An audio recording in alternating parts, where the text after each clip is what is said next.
السلام علیکم ورحمۃ اللہ وبرکاتہ۔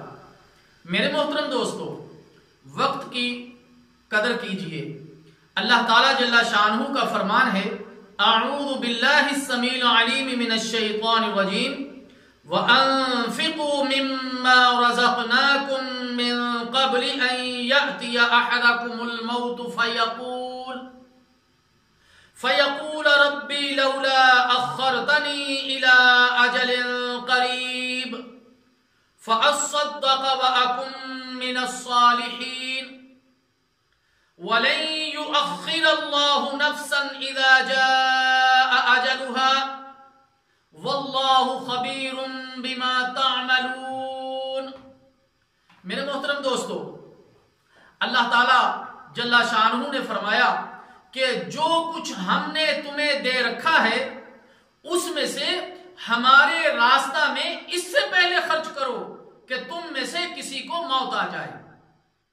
تو کہنے لگے کہ اے میرے پروردگار، مجھے تو تھوڑی سی مہلت کیوں نہیں دیتا کہ میں اس مال میں سے جو تو نے مجھے دیا تھا اس میں سے میں صدقہ کروں اور نیک لوگوں میں سے ہو جاؤں۔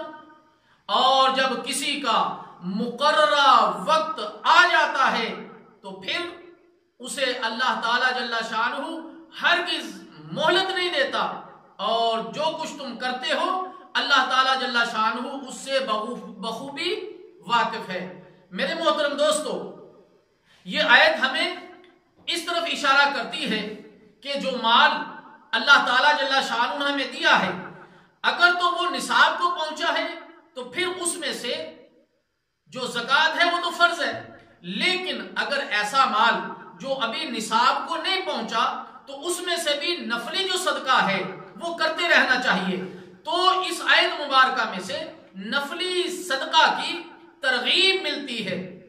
اور اسی طرح میرے محترم دوستو، نیک لوگوں کی مجالس میں، علماء حقہ کی مجالس میں ضرور بیٹھنا چاہیے، اس لیے کہ علماء حقہ کی مجالس میں بیٹھنے سے ان کی ہم نشینی سے بندے کی تربیت ہوتی ہے۔